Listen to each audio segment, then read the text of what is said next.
Hey guys. Tonight, we will step into a story like a sigh, echoing through the cold stone corridors of a forgotten palace, gentle, eerie, and impossible to forget. Imagine this. You are draped in gold-embroidered silk, living in a magnificent castle, receiving allowances like a queen, yet the entire court treats you as if you are nothing more than a shadow.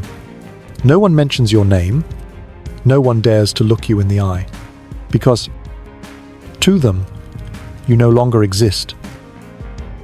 That was the fate of Anne of Cleves, the fourth wife of the most notorious king in England, Henry VIII. She was not beheaded like Anne Boleyn or Catherine Howard. No, her death had no blood. But it was a chilling silence, a kind of living death, stretched over 17 years, where every meaning of life was suffocated under the shell of honor. You may have heard people say she was lucky for escaping the axe, but by the end of this story, you might ask yourself, is there anything more terrifying than death? If you are forgotten while still alive, and honestly, are you sure you could have survived in such a circumstance? So, before you get comfortable, take a moment to like the video and subscribe, but only if you genuinely enjoy what I do here. Oh, and don't hesitate to comment below, where are you watching from? And what time is it where you are? I'd really love to know who's still awake with me tonight. Now, dim the lights. Maybe turn on a fan for that soft background hum. And let's ease into tonight's journey together. On a winter night in 1539, cold winds from the English Channel whipped through the heavy curtains at the Kent harbour. On the ship's deck, a young, unfamiliar woman was battling severe seasickness. Anne of Cleves, a German princess, had never set foot in England, did not speak English, and had no idea what awaited her beyond the fog blanketing the English skies. She did not bring love, but rather a political treaty signed between two royal houses in a Europe divided by religion. After breaking from the Roman Pope, King Henry VIII was urgently seeking a Protestant ally to secure his throne against the wrath of the Catholic world. And Anne, as the daughter of a powerful lord in Cleves, was that bridge. But what she did not know was, everything had already begun to fall apart before she even arrived. In a castle not far away, the king, now over 40, with a stout body and a mercurial temper, was eagerly awaiting his new wife. He had previously seen Anne's portrait painted by the famed artist Hans Holbein.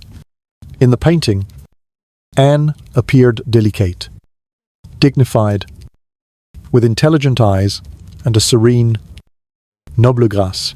But when they met face to face on New Year's Day 1540 at Rochester, no spark of love was lit. Only a glance as cold as the winter wind. Henry was disappointed, not only because her appearance did not match the portrait, but because Anne did not know how to behave in the English manner, was not as refined as he expected, and most unforgivably to him, could not stir his heart. He hissed in his private chamber, "I have been deceived. I cannot share a bed with her." And from that moment, a death began not by the blade, but by silence. They still married. Politics demanded it.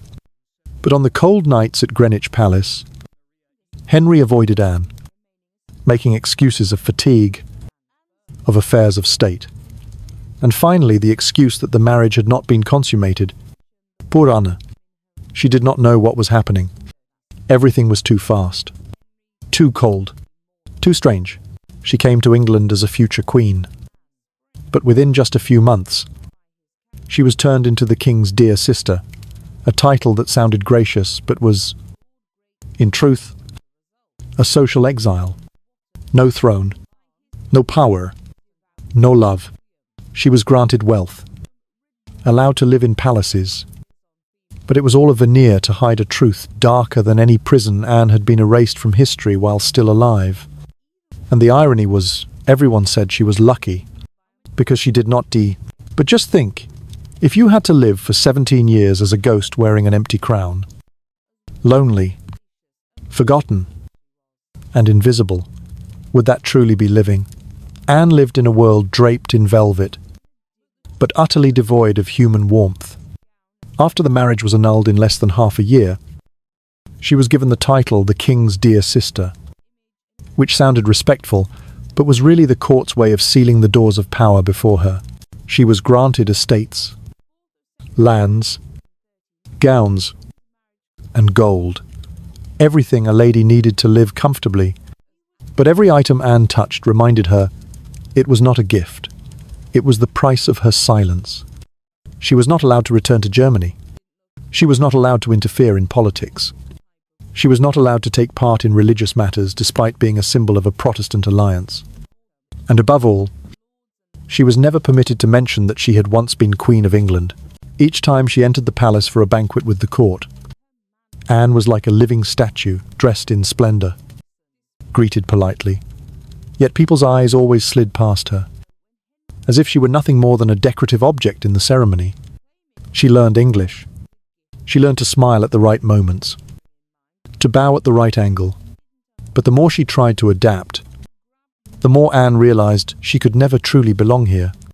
Time passed, and familiar faces faded away. Thomas Cromwell, who had arranged her marriage, was executed for treason. Henry married his fifth wife, Catherine Howard, a young beauty he adored, even before Anne had finished packing to leave the royal palace. Anne was invited to attend the wedding of the woman who replaced her. People called it an honor, but as she sat quietly, watching the young couple walk together amid the lively music, who could know how completely her heart was breaking? She did not cry. She did not grow angry. She still smiled and raised her glass in a toast, because that was her role, the survivor, the model of obedience and endurance. After the death of Catherine Howard, executed for adultery, Anne became the only surviving wife of Henry VIII. But that survival was not celebrated with honor. It was displayed as the perfect example of submission. She was the embodiment of a lesson for every woman in the court. Be silent, and the king will spare you. Each day at Chelsea Manor, the house she was rewarded with, was a reminder of who she had once been, and who she no longer was. Occasionally, she was invited to court for grand ceremonies. She still wore velvet gowns, feathered hats, rouge on her cheeks. But people looked at her as they would at an old, faded painting. No one asked questions.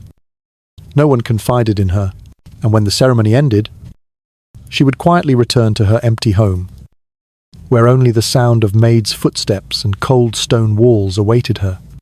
Anne lived like this for nearly 2 decades. No scandals, not children, no love story for others to retell. Only silence, coldness, and oblivion. In the 1550s, England continued to change. Henry VIII died, leaving the throne to his young son Edward VI. Then came Mary I, the daughter of Catherine of Aragon. Each change of monarch was another moment. Anne held her breath, waiting to see if her fate would be swept away. Under Edward, a boy king, amid the tide of Reformation, people thought Anne, with her Protestant background, might find a place for herself. But no, she had become too invisible to be remembered. Everything that had once made her valuable was no longer needed. Under Mary, a Catholic queen, people thought Anne would be suspected, even exiled. But again, no, she was not important enough to be feared. Mary let her be, as if to prove that royal power was generous enough to tolerate even those of the wrong faith, as long as they remained silent. Anne spent most of her time at Chelsea Manor, not a prison, but not much different. She read books, embroidered, gardened, and spoke with a few loyal servants. No more banquets, no more court appearances, no more scrutinizing eyes, because no one truly looked at her anymore. Those who once knew her face, who once whispered former queen, grew old or died. A new generation rose, knowing Anne only as a faint name in the list of Henry's 6 wives. Sometimes, a passing guest at Chelsea would ask, "She's still alive?" Yes, Anne was still alive, but it was a life no one remembered fondly. In 1557, her health noticeably declined. Her breathing grew heavy. Her cough lingered. Her appetite faded. Physicians were called, but they could only shake their heads not because the illness was strange, but because the sorrow was too deep. She lay alone in her room, candlelight flickering on the stone walls. No king came to visit. No family stood by her. No record remains of her final words. Only the sound of the wind through the window. And a woman once called Queen, slowly fading from the world. On a summer day in July, Anne of Cleves drew her last breath. At the age of 41, there were no wails of grief, no state funeral, no tears, except from a few aged servants who had been with her since her first days in England. The funeral was held in silence. So simple that even the stone marker at Westminster Abbey, where she was buried, bore only a few brief lines. Nothing about the years of being forgotten, nothing of courage or sacrifice. And so, Anne's true death had not begun in the summer of 1557.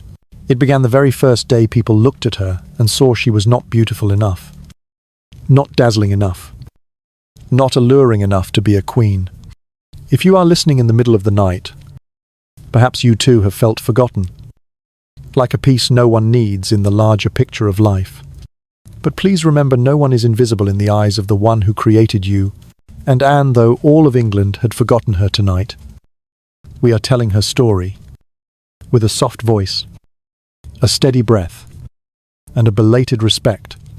To understand this, we must turn back the clock to the early 16th century, when Europe was still lit by candlelight, ink was still made from soot, and England was still just a small kingdom trying to assert itself among giant empires like France and the Holy Roman Empire. At that time, Henry VIII was not yet the portly, hot-tempered, bearded king you often see in paintings. No, he had once been a tall, broad-shouldered, handsome young prince, an excellent horseman, and above all, a man of taste. People said that in his 20s, Henry was like a blazing torch in the English court, intelligent, strong, and full of vitality. However, like so many other royal men, Henry was not free to choose his wife for love. His wife, Catherine of Aragon, was the widow of his older brother, Arthur. When Arthur died young, the marriage between Catherine and Henry was a way to preserve the alliance with Spain. In his youth, they were truly harmonious. Catherine was gentle, mature, and educated, but as the years passed, Henry grew impatient. They had several children, but only one survived Mary. Later Mary I. Henry longed for a son, not only for paternal love, but for the throne. A queen reigning without clear precedent would be dangerously unstable. Henry believed that without a male heir, the Tudor line could collapse after him. And then, when Catherine could no longer bear children, and when his eyes fell upon Anne Boleyn, a clever, alluring young woman who knew the power of refusal, the royal crisis began. Henry insisted the Pope annul his marriage to Catherine, but Pope Clement VII refused. And so, Henry changed history. He broke from the Catholic Church, founded the Church of England, and made himself the supreme head in both religion and kingship, all just to marry Anne Boleyn. The love, however, did not last. Anne bore Henry a daughter, Elizabeth, later the greatest queen in English history, but at the time, she was merely another disappointment. Anne was accused, condemned for adultery, incest, and treason. And yes, you guessed it, Henry was the one who signed her death warrant. His third wife, Jane Seymour, gave birth to a Prince Edward, but died just days after childbirth. Henry grieved, but also felt relief. He had his male heir. Still, even with a son, Henry needed another wife. Because he was king, and a king could not remain alone for long. The reason was not only affection or desire, but politics. At that time, Europe was deeply divided between Catholic and Protestant. Henry was considered a heretic by both the Pope and the Holy Roman Emperor. He needed new allies, and Cleves, a small Protestant state in Germany, was a strategic choice. And so, the name Anne of Cleves entered history, not because she stood out, not because she was too beautiful, but because she fit the need in a turbulent moment. A girl born a princess. Yet fate made her a bargaining piece between two powers. After Henry VIII divorced Anne of Cleves in July of 1540, only 20 days later, he married his fifth wife, Catherine Howard, and like a sweet breeze after a cold winter, Catherine entered Henry's life with vitality, youth, and a deadly illusion. Who was Catherine Howard? She was a girl of about 17, from a lesser branch of the Howard family, one of the most influential noble houses in England at the time.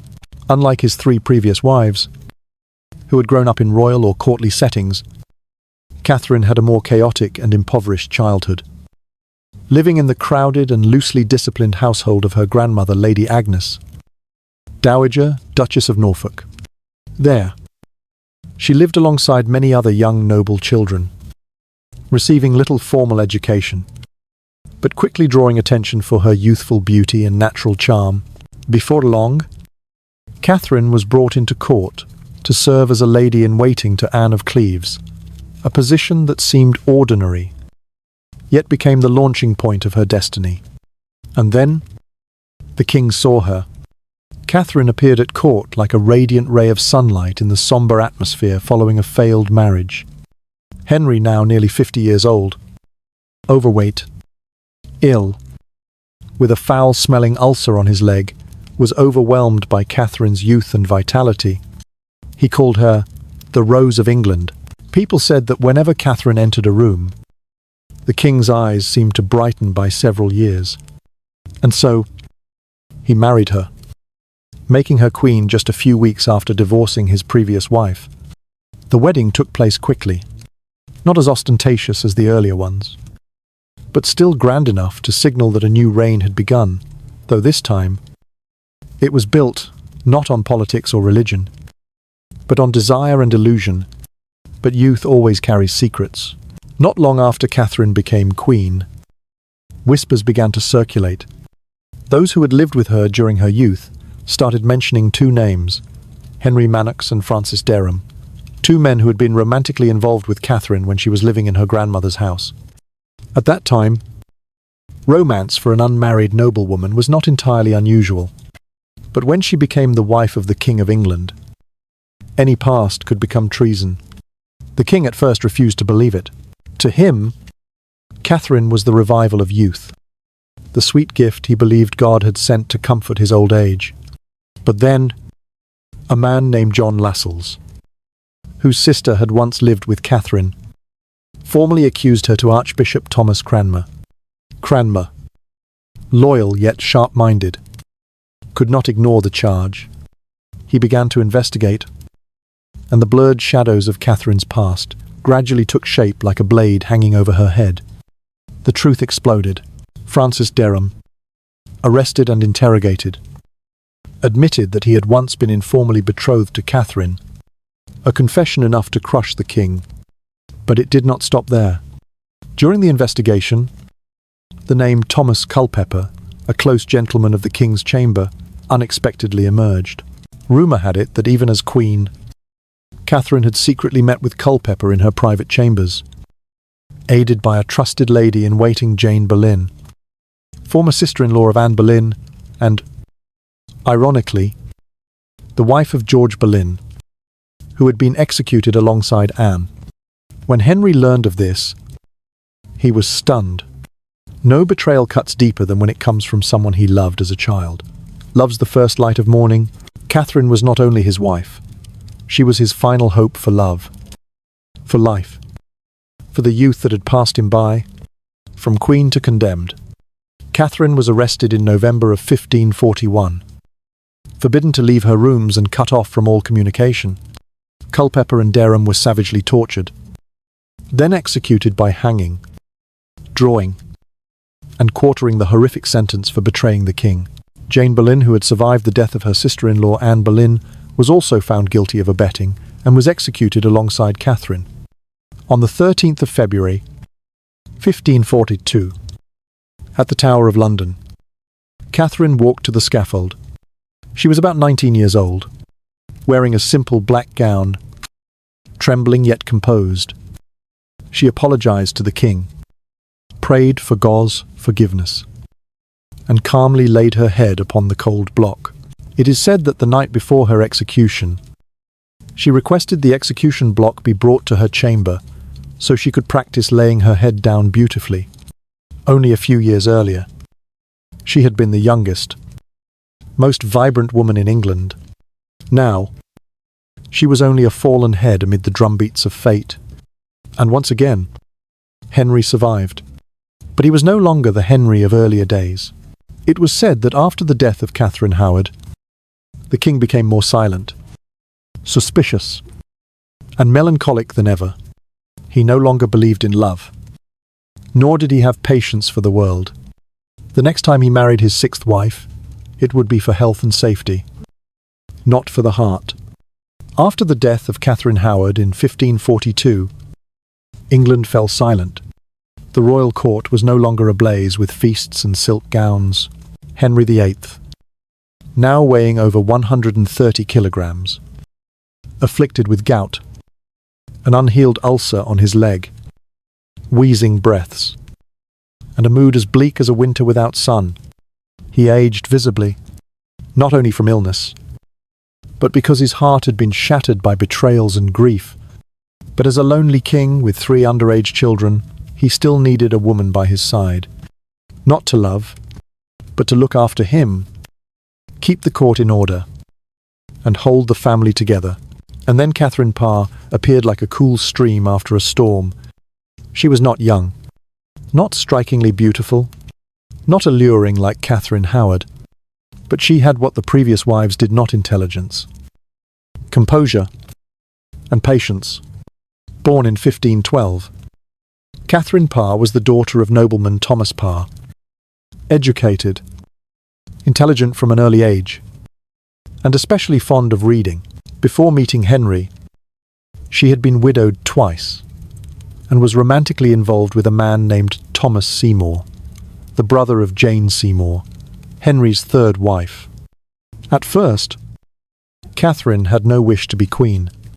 She once wrote that she desired only peace and freedom to pursue knowledge and faith. But when the king expressed his intention to marry her, she knew that refusal was political suicide. So, in 1543, they married. From then on, Catherine Parr entered the palace not as a decorative flower, but as a caretaker of a frail kingdom. She cared for Henry like a nurse, gently dressing his ulcers, reading with him, and most importantly, mending the royal family. It was she who reconciled Henry with his 2 estranged daughters, Mary and Elizabeth, restoring them to the status of princesses. She encouraged the education of Henry's children, especially Elizabeth, who would later become one of the greatest queens in English history. Catherine Parr was not just a queen, she was a model stepmother, an intellectual companion, and a quiet reformer in the shadows. But being Henry's wife was never easy. Catherine was Protestant, a dangerous stance in an era when the king could change his religious position as easily as his cloak. She loved theology, translated religious texts into English, and often debated faith with the king. Henry, though fond of her, often became angry. At one point, conservative factions at court tried to convince the king that Catherine was a heretic, and that she should be executed like Anne Boleyn. An arrest warrant was drawn up, but Catherine, wise and quick-witted, knelt before Henry, apologizing for daring to discuss with him, saying it was only to stimulate his intellect. Henry's anger subsided, and the warrant was torn up. One step further, One stubborn word more, and Catherine might have lost her life like so many others. But she survived, because she knew when to be silent. Finally, in January of 1547, Henry VIII died, leaving 3 children, Edward VI, Mary I, and Elizabeth I. Catherine officially became the Dowager Queen, and for the first time in her life, she could choose love. She quickly married her former suitor, Thomas Seymour, and it seemed she would have happy years after the Tudor shadows. But life was no fairy tale. Thomas Seymour was ambitious, impulsive, and unfaithful. Though they had a young daughter, Catherine lived in unease and sorrow, knowing her husband was flirting with Elizabeth Henry's daughter, who had once lived with them. In 1548, just 1 year after marrying Seymour, Catherine Parr died from complications after childbirth. At the age of 36, death came softly, without bloodshed, but full of bitterness, for she died in loneliness. At the very moment she thought she had escaped the tragic spiral of the Tudor court. And so, the circle closed. 6 wives, 1 divorced, 1 executed, 1 died after childbirth. 1 divorced, 1 executed, 1 survived, Anne of Cleves and Catherine Parr. The only 2 women to escape the blade of fate, yet the price they paid was a loneliness that lasted until death. So after journeying through the turbulent, blood-stained path of Henry VIII's 6 wives, it is now time to follow the children they left behind.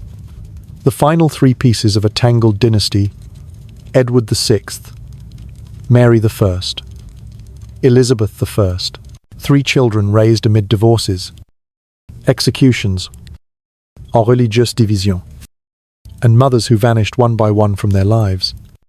And strangely, all 3 wore the crown, but only one would leave behind a final, radiant light, under the darkened ceilings of Hampton Court Palace. On a damp autumn day in October of 1537, the cry of a newborn echoed between prayers and sighs of relief. This was Edward, the only legitimate son of King Henry VIII, the long-awaited child, seen as a gift from heaven, proof of the success of a king who had broken with the church itself to secure a male heir. Edward's mother, Jane Seymour, lived only 12 days after his birth. Her death left a void in Henry's heart and a tragic beginning for the young prince who would never know the warmth of a mother's embrace. Edward was raised with all the care the court could provide. He was not loved as an ordinary child, but guarded as a living symbol of Tudor power. His tutors were chosen from among the finest minds, most of them adherents to the Protestant Reformation, the faith Henry VIII had reluctantly steered his kingdom toward.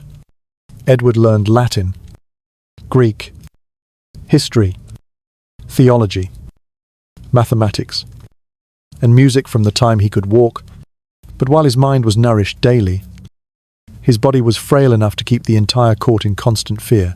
A paliface, slender frame, shortness of breath, and recurring winter fevers defined his childhood, a life in luxury, yet always shadowed by death. In 1547, when Edward had just turned 9, Henry VIII died. The boy was placed upon the throne. The crown on his head, though he could barely rise above the wooden seat. The cry of King Edward VI rang out, but behind him lay a dense curtain of intrigue and ambition. Because Edward was so young, real power fell into the hands of his uncle Edward Seymour, who was made Duke of Somerset and appointed Lord Protector. Somerset seized the chance to turn the kingdom into a fortress of Protestantism, something Henry VIII had hesitated to do in life. Under Edward VI, England changed rapidly. Latin masses were replaced with English services. Statues of saints were smashed. Images of the Virgin and saints burned. Churches became austere to the point of coldness, left only with sermons and the echo of God's word in the mother tongue. Edward, though only 10, seemed passionately committed to the reforms. He recorded each decree, each sermon, each new ritual in his private diary, in neat handwriting. with the devotion of a young believer, certain he had been chosen by God to cleanse the land. In his mind, the crown and the church were one. To rule was not to govern people, but to serve heaven. Yet around the small king stood grown men with hearts full of ambition. Factional struggles at court never ceased. When Somerset was deemed too soft in quelling social uprisings, he was overthrown by John Dudley, Duke of Northumberland. Dudley was pragmatic and cold, but he knew how to please Edward by accelerating the Protestant transformation of the realm. Under Dudley's influence, Edward became increasingly rigid, unyielding, and determined against anything Catholic, even his own half-sister, Mary Tudor. In 1552, Edward began coughing incessantly. At first it was a dry cough, then with phlegm, then with blood. He lost weight, grew weak, and the physicians of the time could only guess. In truth, he had contracted tuberculosis, the deadly disease of the age. But what shook the court was not only his illness, but the question who would succeed Edward. Mary was the daughter of Catherine of Aragon, Henry's first Catholic wife.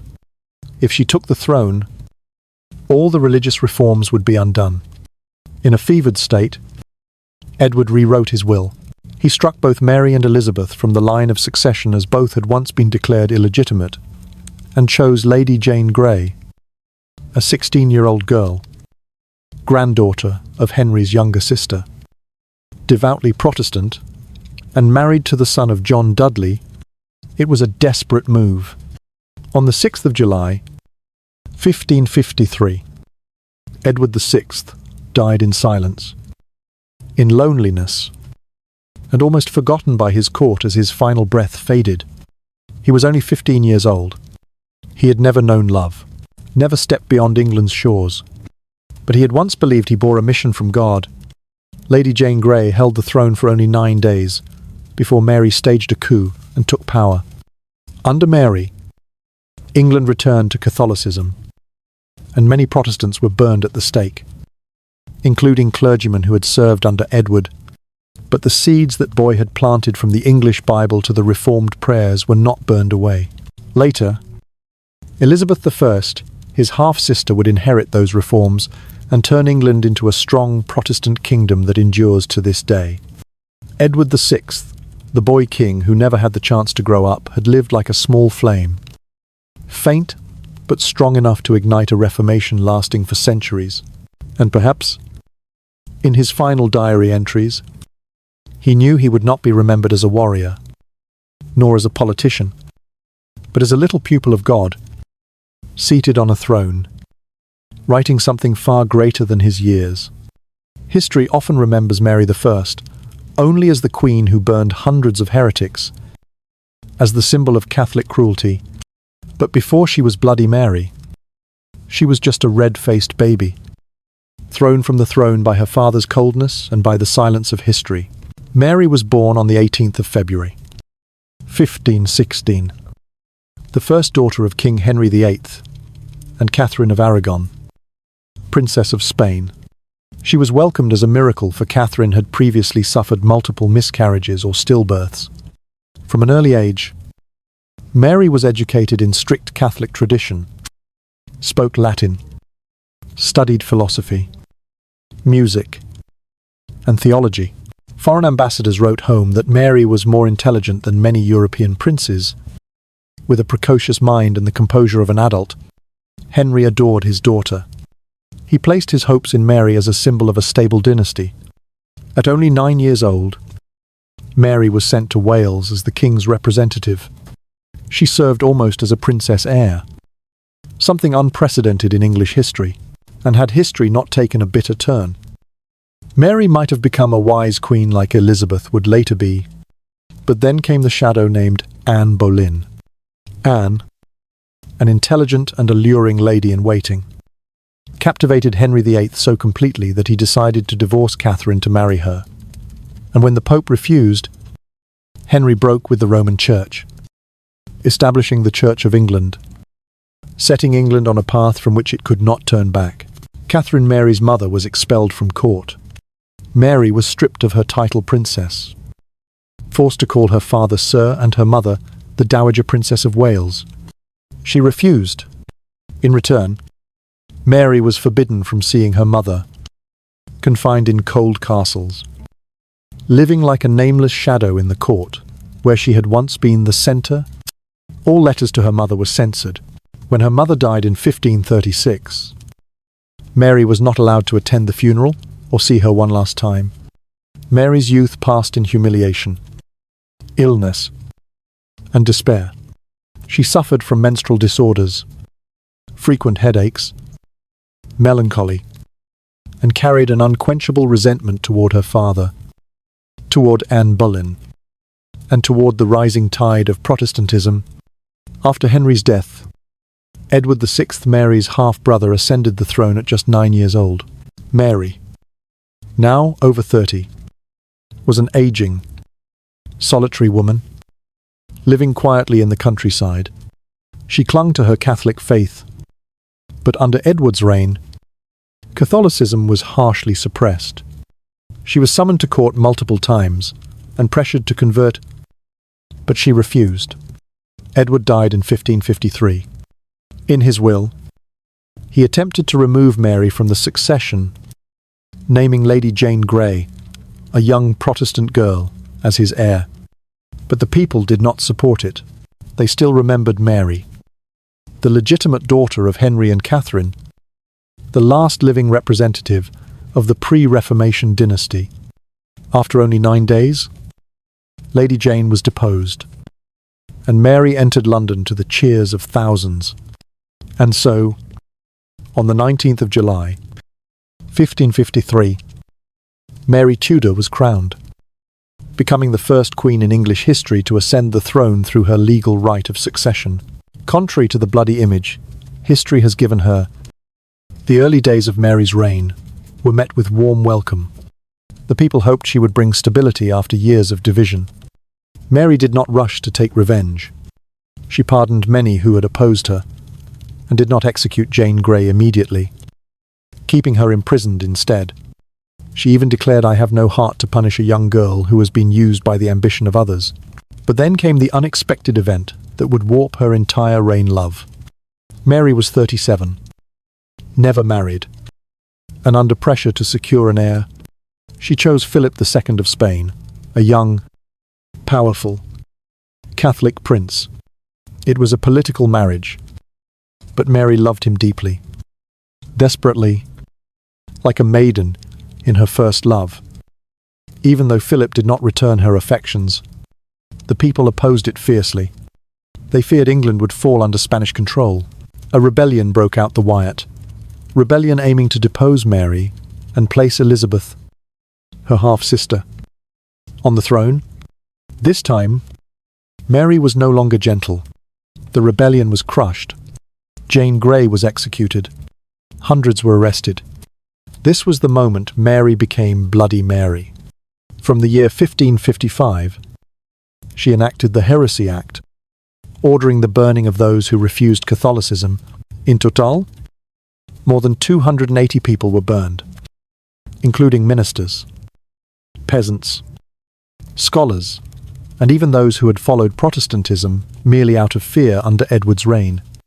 Executions were often held publicly in town squares, such as at Smithfield, Oxford, Canterbury. The flames consumed flesh and bone, but they also burned away the people's loyalty. Mary believed she was saving England's soul, but the people saw only smoke, blood, and fear. They began calling her a she-devil in folk songs. The more isolated she became, the more infatuated with Philip she grew, the more ruthless she became to prove she was right. And then, the final tragedy struck. Mary became pregnant. Her belly swelled, and the court rejoiced, preparing for the heir's birth. But as the months passed, labor pains came. The physicians whispered among themselves. It was a false pregnancy. She lived in that illusion, lying in bed for months, keeping silent in a room filled with the scent of medicines and worry. When the truth became clear, Mary was utterly crushed. Philip left for Spain. Her faith shattered. Mary became pregnant a second time again. It was false. She began to fall ill, possibly from ovarian or uterine cancer, or some other infection impossible to diagnose at the time. She grew weaker. Her hair fell out. Her skin turned ashen. Her eyes sank deep. On the 17th of November, 1558, Mary Tudor drew her last breath at the age of 42. No children, no lover by her side, no tears except from a few old ladies in waiting. Before she died, she requested to be buried beside her mother, Catherine of Aragon, and she said, "If you open my heart, you will find Philip's name engraved inside." History calls her Bloody Mary, but if you listen long enough, you will hear beneath that iron shell the sound of a heart broken since she was a little girl, rejected by her father, a woman who loved until she was emptied, and a soul swallowed by darkness in her attempt to cling to what she believed was sacred. Elizabeth was born on the 7th of September, 1533, at Greenwich Palace. Her mother was Anne Boleyn, the second wife of Henry VIII, the woman who shook all of Europe when Henry broke from the Catholic Church to marry her. But Anne could not produce a son, and just 3 years later, she was executed for adultery, incest, and treason charges largely fabricated. Elizabeth was not yet 3 years old when her mother was beheaded, and she was immediately stripped of her title as princess. Declared illegitimate, she was denied her mother's care, kept at a distance from her father, and lived under the dark shadow of the Boleyn name, a name tied to betrayal and disgrace in the eyes of the court. Even so, Elizabeth grew up with a rare, sharp intellect. She mastered Latin, Greek, French, Italian, and later Spanish. Her tutors considered her a prodigy in languages and rhetoric. With logical thinking and an innate political instinct, she understood something more important than any philosophy to survive in the Tudor court. One had to stay silent, observe, and wait for the right moment. Under King Edward VI, Elizabeth lived relatively peacefully, as Edward was Protestant and respected her. But when Mary I took the throne, Elizabeth's life once again fell into shadow. Mary was Catholic. She despised Elizabeth's mother, Anne Boleyn, and suspected Elizabeth of being at the centre of conspiracies. When the Wyatt rebellion broke out to depose Mary, Elizabeth was suspected as the mastermind. She was sent to the Tower of London, the same place where her mother had been imprisoned before her execution. Elizabeth knew just one wrong move, one misplaced glance, one ill-timed word, and she would be beheaded. During her imprisonment, Elizabeth pretended to be naive, wept, prayed, and wrote letters of supplication in a gentle tone. She played the role of the innocent woman, uninterested in politics, with no designs on the throne, and it was this composure that saved her. Mary lacked clear evidence, and Philip II, Mary's husband, intervened, seeing Elizabeth as a spare piece, should Mary die without an heir. Elizabeth was released but placed under house arrest, living in constant fear, and then, in 1558, Mary I died. No children. No. Clear. Successo. All eyes turned to Elizabeth, the last legitimate heir of the Tudor bloodline. On the 17th of November, 1558, Elizabeth ascended the throne. Upon hearing that her sister was dead, she simply whispered, "This is the Lord's doing." Elizabeth's coronation took place at Westminster Abbey in January of 1559. She wore a gown of silver white, a heavy crown upon her head, walking through the cold, wind-swept corridors of power with a bleeding heart, but eyes shining like steel. Elizabeth inherited a country divided, exhausted, and filled with resentment after the reigns of Henry, Edward, and Mary, The greatest issue was religion. Should Catholicism be maintained, as Mary had done, or should the country return to Protestantism? Elizabeth chose a middle path, intelligent and flexible. In 1559, she enacted the Act of Supremacy, declaring herself the supreme governor of the Church of England, but did not force her people to convert. She did not burn people, as Mary had, nor oppress them as harshly as Edward had. Elizabeth built a balanced national religion, Protestant in style but retaining rituals familiar to Catholics, a move that was both strategic and a display of feminine subtlety in governance. Elizabeth ruled with intellect and resilience, but what made her legendary was her decision never to marry. The entire court, the whole of Europe from the Pope to the King of France, from the Spanish ambassador to English nobles, discussed and urged her to wed, but Elizabeth always evaded the issue. She had once loved, or at least had been deeply close to Robert Dudley, a handsome young nobleman and trusted political ally. But that love could never become marriage. For Dudley was already married, and the mysterious death of his wife stirred public scandal.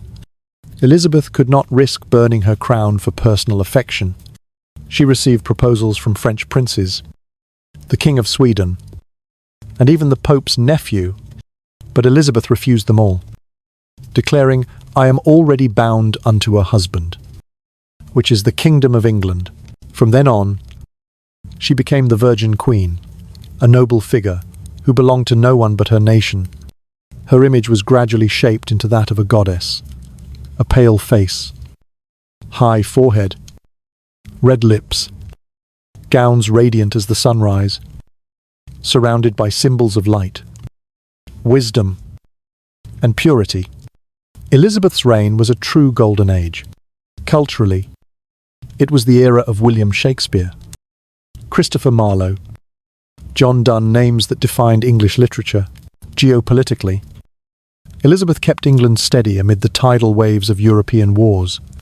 She dealt with France and Spain shrewdly, sometimes soft, sometimes firm, but in one matter, she never compromised England's religious independence and national sovereignty. The pinnacle came in 1588.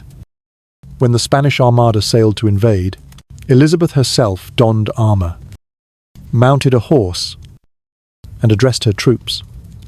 "I know I have the body of a weak and feeble woman, but I have the heart and stomach of a king and of a king of England." A storm and the valor of the English navy defeated the Armada, making Elizabeth the savior of the nation. This event marked the decline of Spain and the rise of England as a maritime power. Yet for all her glory, Elizabeth was still flesh and blood, and age spares no one. As the years passed, her closest companions died.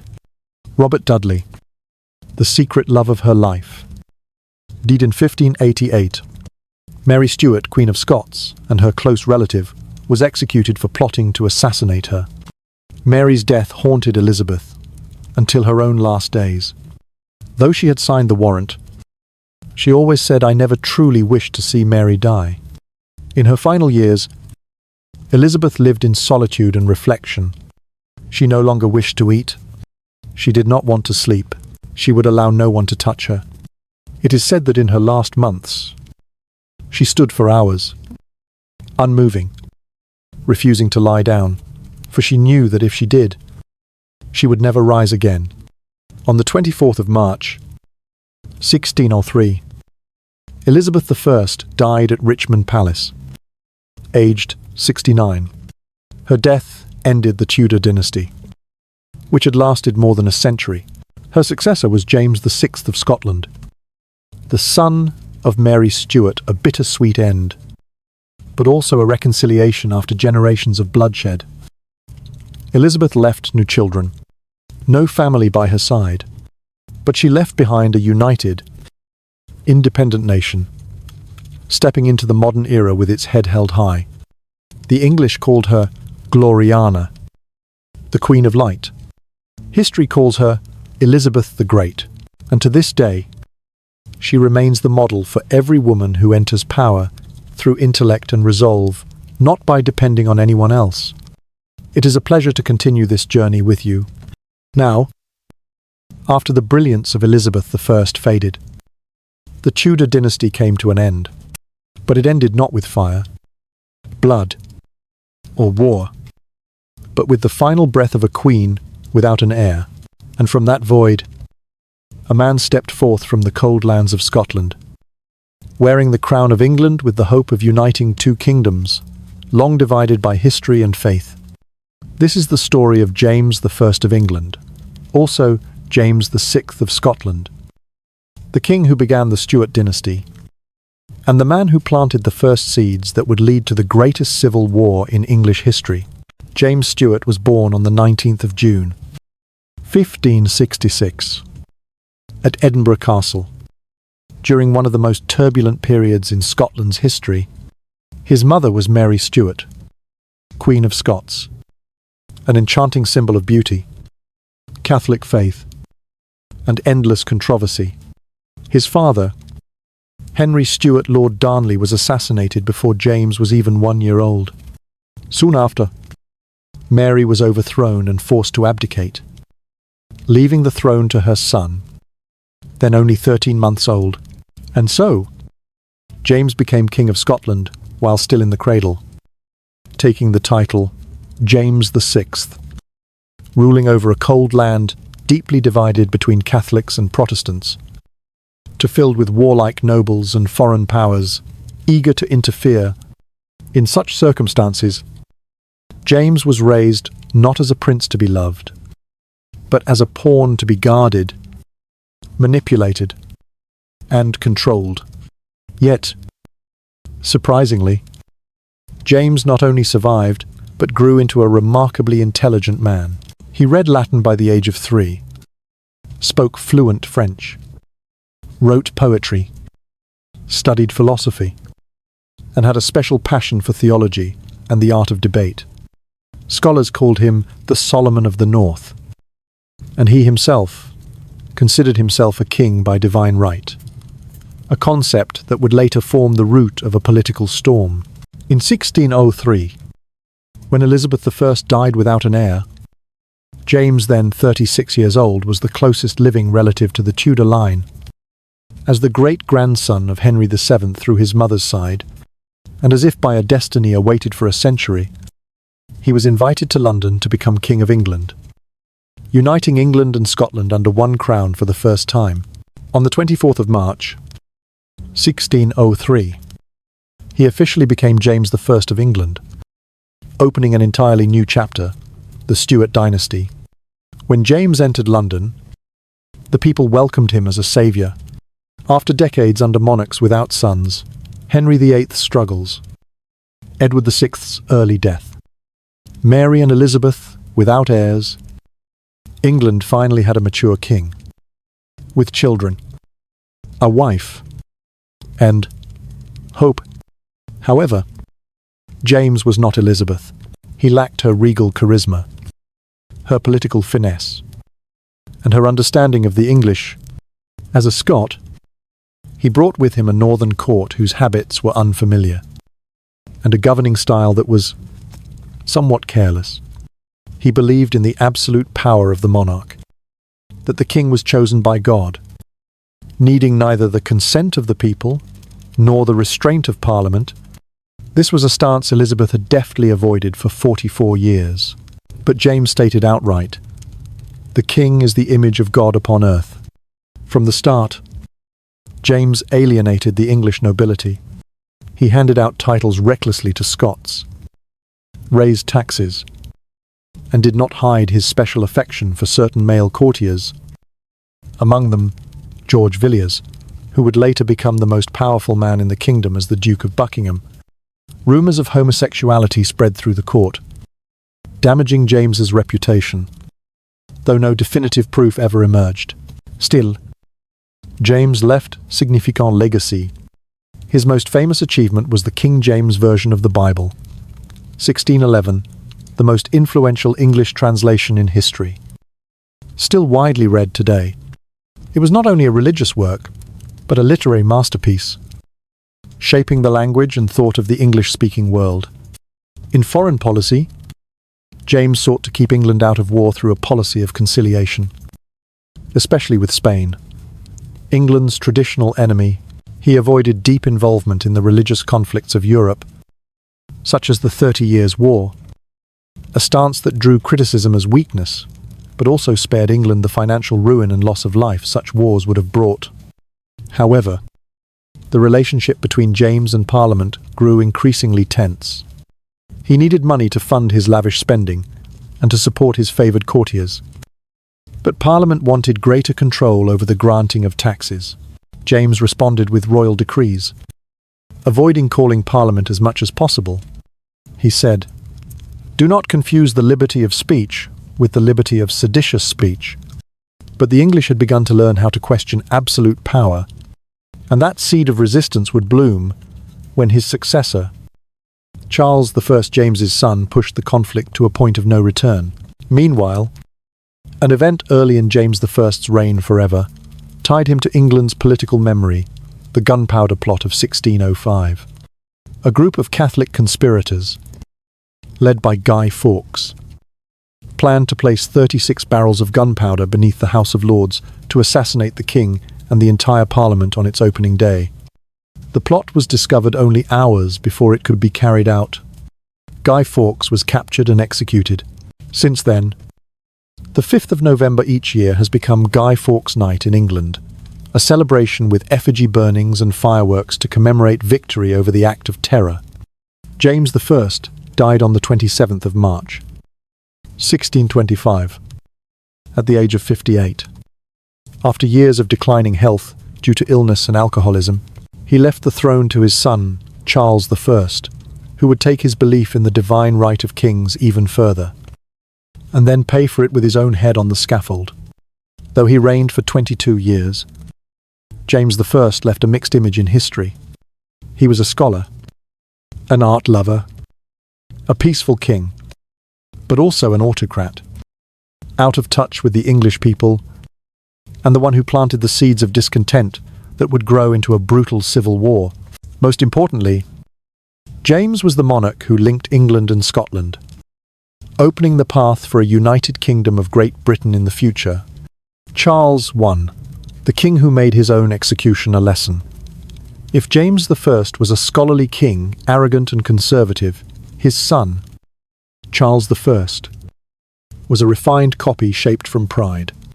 Charles was born in 1600, the second son, but after his elder brother Henry died young, he became heir to the throne. From an early age, Charles had a stammer, was frail, quiet, and shy, but extremely proud. He grew up with the belief that the king was the embodiment of God, a man who could not be questioned, could not be opposed, and certainly could not be restrained. And so, when James I died in 1625, Charles I ascended the throne of England, Scotland, and Ireland, carrying with him the absolute conviction that he would rule in the way heaven intended. Only one small problem was this: the English were tired of heavenly light. They wanted a voice. The conflict between king and parliament. Immediately after his coronation, Charles caused outrage by marrying Henrietta Maria, a Catholic princess of France. At a time when the majority of the English were Protestant, having a Catholic queen enter Buckingham Palace was like pouring oil onto a smouldering fire. However, what made the relationship between the king and parliament truly irreparable was money. Charles needed vast sums to fund wars with Spain, and France wars the people did not support. But Parliament would only approve funds if the king conceded some power, and Charles, of course, refused. In an unprecedented move, he dissolved Parliament in 1629, and then ruled for 11 years without it, a period known as the 11 Years' Tyranny. To raise money, Charles taxed anything he could, even charging ship money to people who did not live anywhere near the sea. Public outrage was intense, but there was no mechanism for resistance, for everything was locked behind a crown. Not just conflict with the English, but with the Scots. In 1637, Charles attempted to impose an anglicised prayer book on the Scots followers of the Presbyterian Church. Riots broke out inside churches. Ministers were pelted with stools. And then, the Scottish lords rose in armed rebellion to defend their faith. Charles now needed money to suppress the Scots. But to get money, he was forced to recall the English Parliament after more than a decade of keeping it closed. And when Parliament returned, they had not forgotten. They questioned him. They demanded the right to oversee the army. They sought to bind the king with the law. Charles grew enraged. He marched soldiers into the House of Commons to arrest 5 members of Parliament in the middle of a session. They escaped, but that act was tantamount to a declaration of war against the entire Parliament. Civil war, king against nation.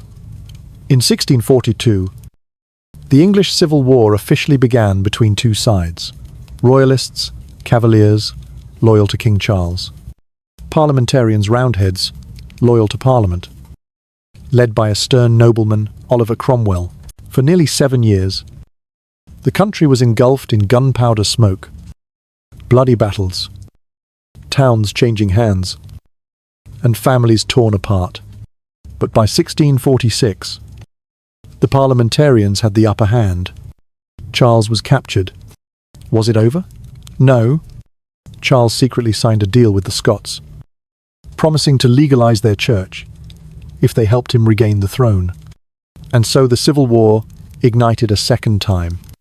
This time, Cromwell would not allow it to repeat. In 1648, he stormed Parliament with armed force, expelling all members who supported negotiating with the king, leaving behind a small remnant known as the Rump Parliament. They decided to put the king on trial for treason. A historic trial, a tragic death. In 1649, a special court was convened to try Charles I. It was unprecedented in European history. A king anointed by God being tried by his own people. Charles refused to recognize the court. He said, "I am your king. No one has the right to judge me but God." But it was far too late. On the 30th of January, 1649, Charles I was led to the scaffold at Whitehall Palace. Under a freezing sky, in his final moments, he remained composed, telling the executioner, "I am the King of England. I forgive you." With a single stroke, his head fell, and the crowd went utterly silent. No cheers, no applause, only the sound of snow settling on the rooftops of Buckingham. Charles I was dead. But his death opened a new chapter for England. The monarchy was abolished. England became a republic, the Commonwealth, and Oliver Cromwell rose to power as a military dictator. When Charles I's head fell onto the cold block outside the gates of Whitehall, it was not just a king who died, but a dynasty, a concept, and something called absolute monarchy that fell with it. And from that terrifying void, another figure emerged from the mist of civil war, a plain-spoken gentleman, sloppily dressed, with bright eyes and a trembling voice. When preaching scripture, Oliver Cromwell. He was not born to be king, nor was he a high noble. Born in 1599, Cromwell grew up in a family of the lesser gentry, with no castle, no medals, only a fierce belief that God chose men, not bloodlines, to lead his people. When the Civil War broke out, Cromwell began as a minor officer in the parliamentarian army. But with natural military genius and unshakable faith, he quickly rose to command the new model army, a force that won every battle, kept iron discipline, and prayed more than it drilled with the sword. After Charles I was executed, England fell into a strange vacuum of power. The crown lay fallen, but no one dared to pick it up. The Rump Parliament tried to steer the ship of state, but few truly believed they could do more than argue. Cromwell, at that time, had no desire to be king. He genuinely believed that a godly republic could replace the monarchy, a nation where law stood above all, and the people were governed by the righteous. But ideals and reality often stand on opposite shores. Within just a few years, Cromwell saw that this parliament was riddled with ambition, division, and factionalism. In 1653, in a fury illuminated by his theological zeal, he strode into Parliament, pointed at each man, and thundered, "You have sat too long for any good you have been doing lately. In the name of God, go." And with that, he dissolved Parliament altogether. No vote, no election, just one Cromwell, one roar, and a detachment of soldiers. From then on, he assumed supreme power, with the title Lord Protector of the Commonwealth of England, Scotland, and Ireland. He wore no crown, sat on no throne, yet every command came from him. The entire island was now governed by those chosen by God, most of whom, of course, were his own men. Cromwell's rule was far from easy to live under. He believed the nation needed moral instruction, and so pubs were shut down, theatres were banned, Christmas was erased from the festival calendar for being unbiblical, colourful clothing was deemed frivolous, music, if not for worship, was considered a waste of the soul. His soldiers even destroyed Catholic churches in Ireland, executing thousands of Roman Catholics, in the belief that he was purifying the kingdom for the glory of God. And yet, there were moments when Cromwell appeared not as a tyrant, but as a stern, conflicted father. He once wept over the body of a friend wrongly executed. He wrote letters pleading for artists to be spared.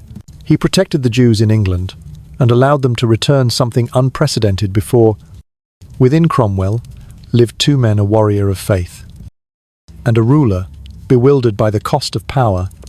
In 1658, after nearly 5 years as Lord Protector, Oliver Cromwell died of illness, exhaustion, and perhaps doubt.